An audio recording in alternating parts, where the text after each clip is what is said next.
Magandang araw sa inyo, mga kakalikots natin. Meron tayong gagawin ditong printer. Ang tatak ito is Canon G3020. Ang sabi ng customer, hindi daw kumakain ng maayos yung pagpiprint. Kaya nagko-cost ng paper jam daw. So, try natin mag-test print.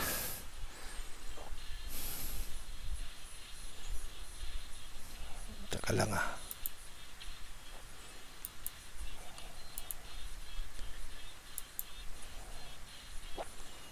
Tignan natin. Ayan, maayos naman pagkakalagay natin ng papel. Check natin kung anong lalabas sa hula.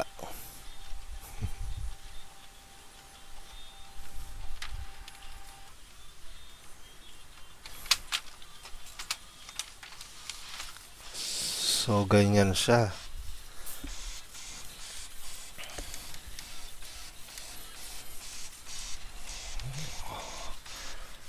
Okay na, nakita natin ang problema.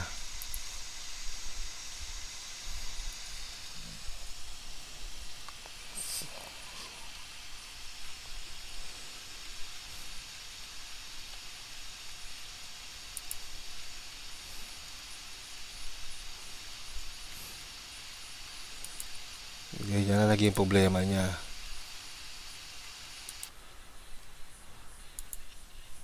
So, paper jam, remove.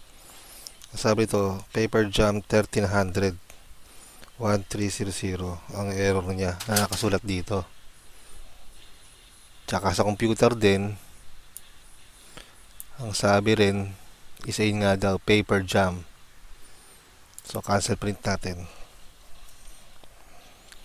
Ayan.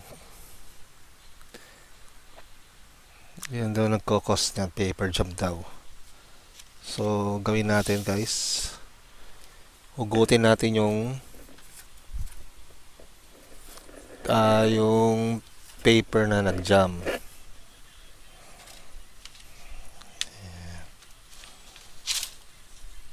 So, yan. May technique tayong gagawin dyan. Ayan. So, makikita nyo ito. Dyan yan. Tumama. So, lagyan natin ng ballpen yan. Sulatan natin. So, ibig sabihin yan, meron yan foreign object na tinatawag. Dyan sa side na yan. Ayan, pinakakanto. Ayan, ang paper jam yan. Ayan, nilagyan ko na ng ballpen.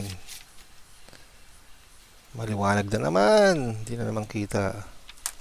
So, dyan yan. Susukatin natin yan para malaman natin kung saan nag-jam.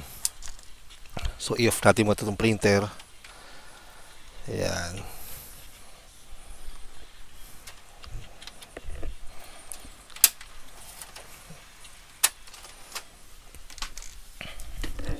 Ayan. So, gagamitan natin ang technique niyan.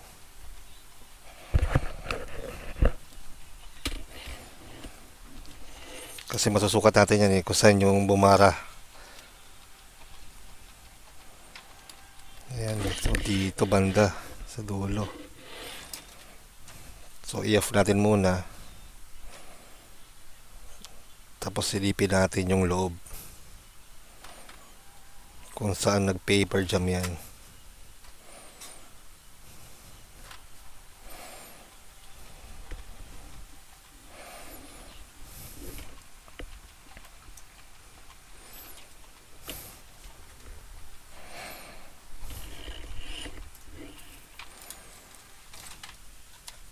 Ayan. Tagal naman mamamatay dito printer na to. Yun. Kutin sa saksakan. Ayan, patay na siya. So, babalang natin itong mga to. Ayan. So, ito iangat natin to rito. Silipin natin ano ba pwedeng gawin dito para matanggal siya.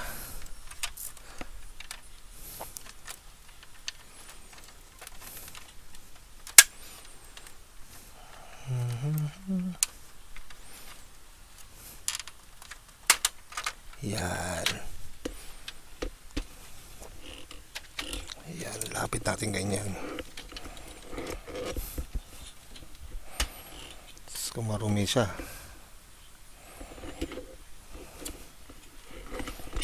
So, gamitan natin ang pantungkod.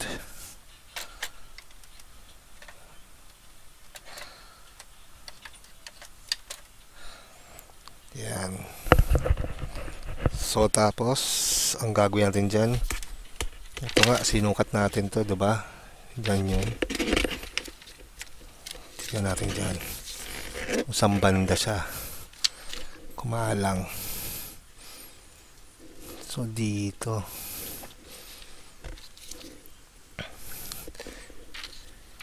minsan bumibili ng lighter yung may flashlight, kinukuha ko para double purpose. Pag nawala na siya ng nawalan siya ng fluid, at least meron tayong pang flashlight. Yan, ganyan lang natin. So ditong banda ang kumakalang. Ayan. So pwede natin sungkitin to ay aangat naman to.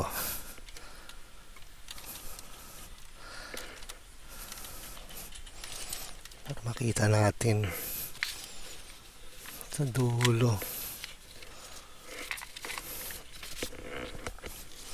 So pwede rin natin gawin, itaob natin to.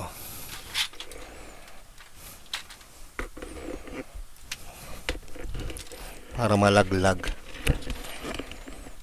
Kulit ito, USB.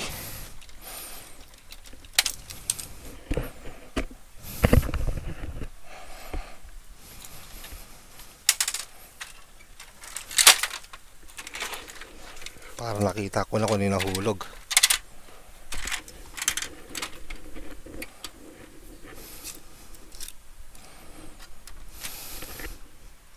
Yun oh. Ito guys may bato. Ibalik natin. Yung pagtaob ko mayroon nalaglag. Yan, ano to, ito yung foreign object. So try natin ulit kabit yung USB.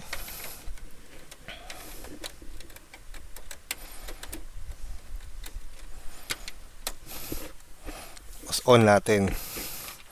Teka lang, hindi pa nakasaksak pala. Yan. On natin. Saksak yan. Ito yung nakita natin foreign object. So tatabi natin muna to. Ebidensya yan. So ilalak ko lang ulit yung pinaka-tray niya dito.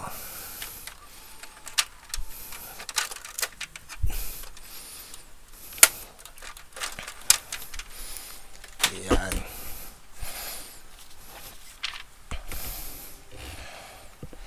Tsaka tayo mag-test print ulit. Ayan. So, kuha tayo mouse na ito. Test print tayo ulit.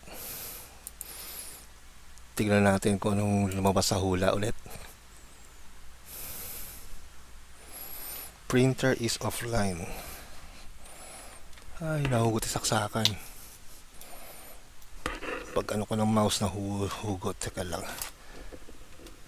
Ayan. Inon ko na ulit. Tignan natin kung kakain na siya ng maayos.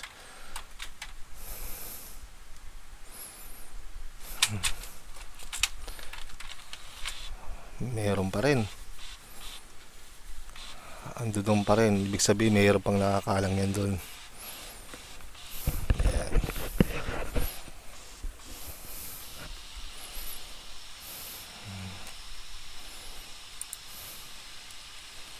Cancel print na natin. Tsaka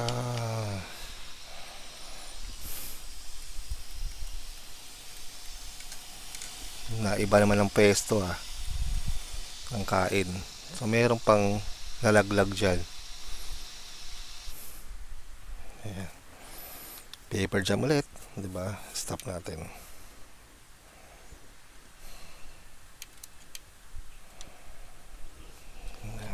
Gutin natin to.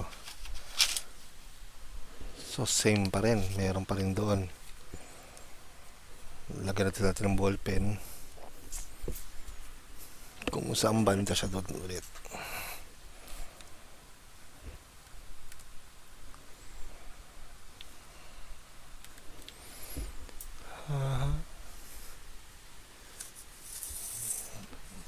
Sukatin nga natin. 1 inch.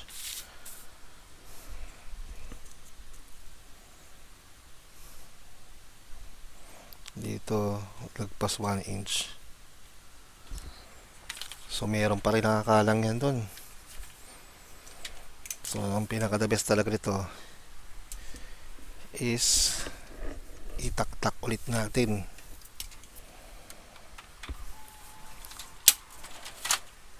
Ayan.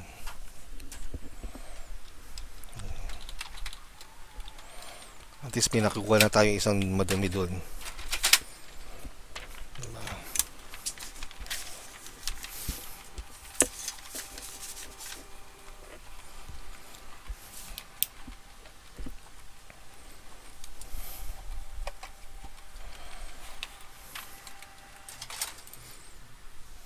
Yeah.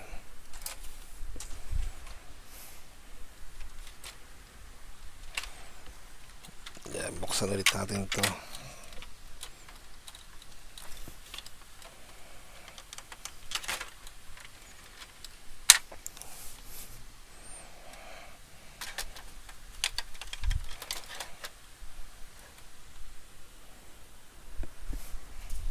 So, ibig sabihin dito banda ulit may kumakalang pa rin. So, paano natin masusungkit yan? Tatanggal yung dumi na yan. Kuha lang ako ng pantusok para may tulak yung dumi. Wait lang ha.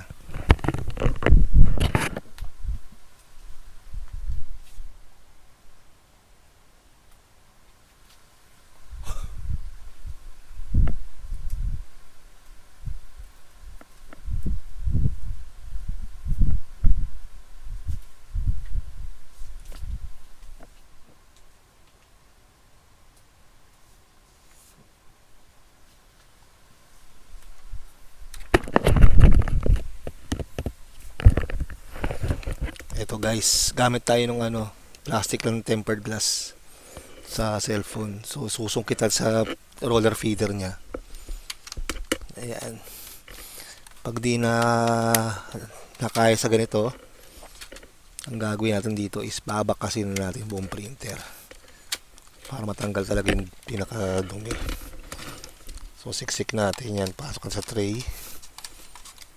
Bakit hindi siya makapasok? So yun, saka natin itaktak ulit.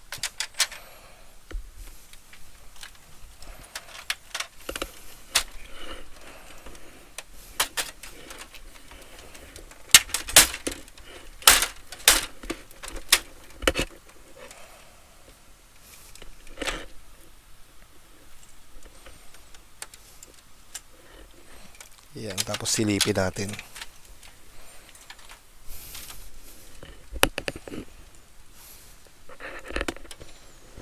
Yan.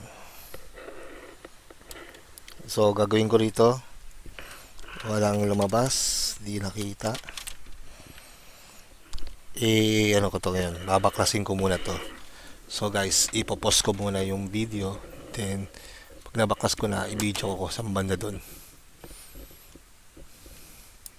Muli tayo nagbabalik guys sa video. So, ito yung update. Babaklasin ko pala yung likod. Nalaglag na yung barado. So ngayon, dalawa na sila. Hindi ko alam kung ano ba to. Parang cat food or dog food. Parang tsurang isda eh. Ayan, nasa loob eh. So, try natin ulit mag-print, guys. Ayan, ayan. Andyan pa yung ceramic na plastic na nilagay ko kanina. Ayan o. Tinulak ko yan sa loob kung saan yung sa print out natin, kung saan siya tumatama, naglalak.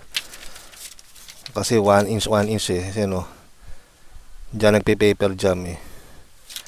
Pati ito sa isa kanina. Ayan o. Diyan. Sa may arrow na yan. So sinukat ko ng ganyan yan. So dito ako naglagay sa dulong-dulo dito. Pinasok kasi manipisan to eh. Nung pinasok ko, yun, may lumabas na naman na isa. Ayan o. Ito yung guys tinatawag na mabilisang gawa. So try natin muna. Kabit natin to. I-power on natin. Teka lang, lock ko lang to.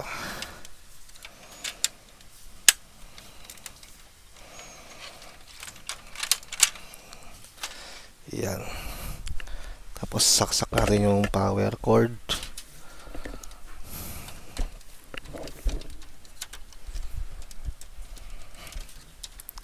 Tapos USB cord.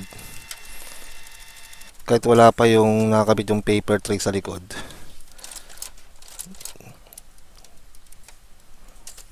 Ano kasi, tawag doon, binabaklas ko pa lang yung likod.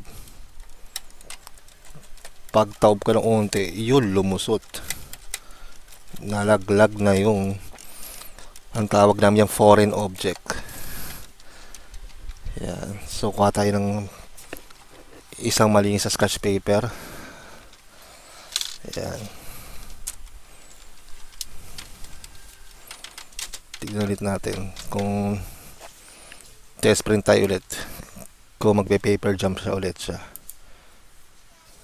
Ayan, print test page tayo.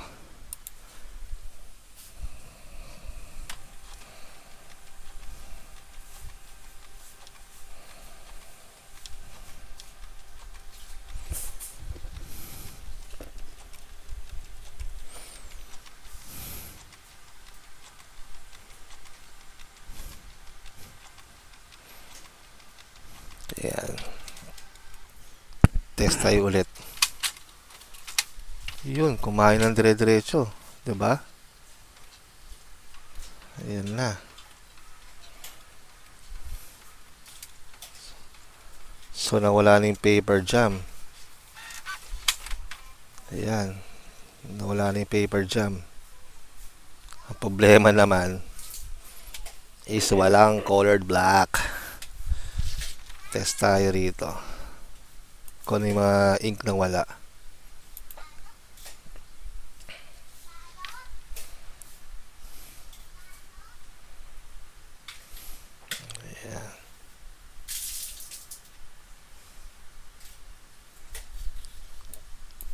Print tayo gamit yung ano.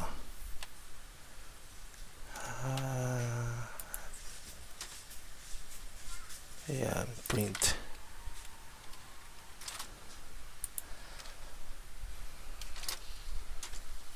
Ayan. Diba? Wala na siyang ano, paper jam, diba?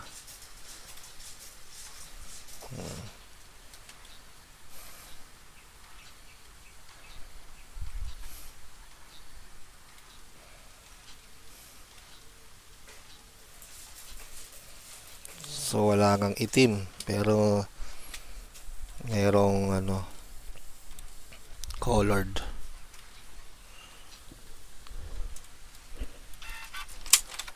Ayan o. Tatlong kulay lang meron. So tingnan nga natin dito kung meron dito menu.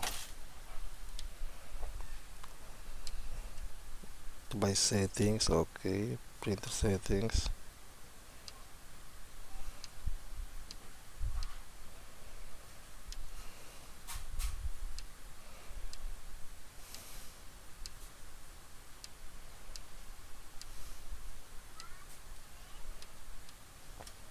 Saan ba to? Other device settings. Subukan natin.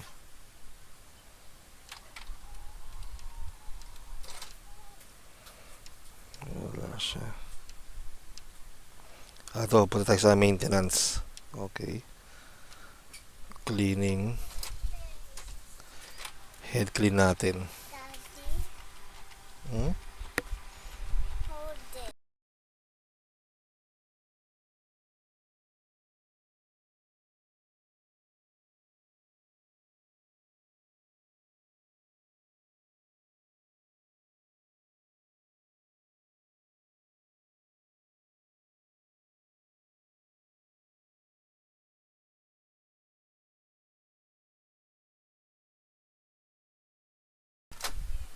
Si Bunso. Nagpa-try siya.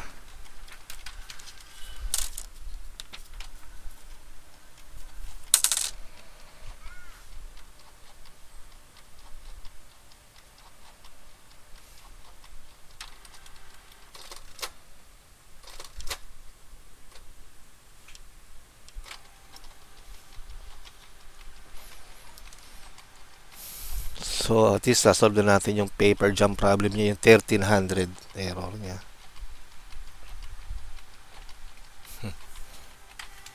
Dahil dito lang.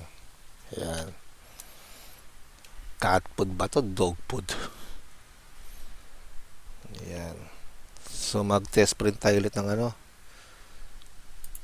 Ng tricolor ulit. Tingnan natin. Kung nakahigop na lang ano. Itim.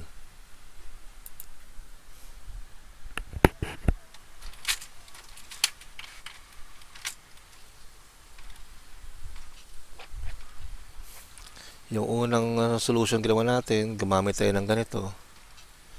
Ceramic plastic ano, sa tempered glass para itusok sa ilalim, may labas yung foreign object. Pero kanina, para kala natin hindi natin madadaan sa ganito. So next solution ito, babaklasin yung pinaka buong printer, itataktak, lilinisin na para makuha. So wala pa rin itim, diba? So guys, sasabihin ko muna sa customer ko, magdala siya ng tinta niya kasi naubusan na ako ng ink para dito. Baka naman walang laman eh, 'di ba? Or i-head clean ko lang, i-head clean to. Meron naman itim. Yeah. So i-head clean ko. Dahil dito lang guys ano. Yan, ayan ang foreign object. 'Di ba? So guys, kung nagustuhan mo yung pinaggagawa ko rito sa printer na to at sa video na to, pwede ko hingin yung pag-subscribe nyo at pakiclick yung notification bell, then piliin nyo all para update kayo sa mga latest videos na i-upload ko sa YouTube. Nasa na ba yung mouse ko? Ito oh.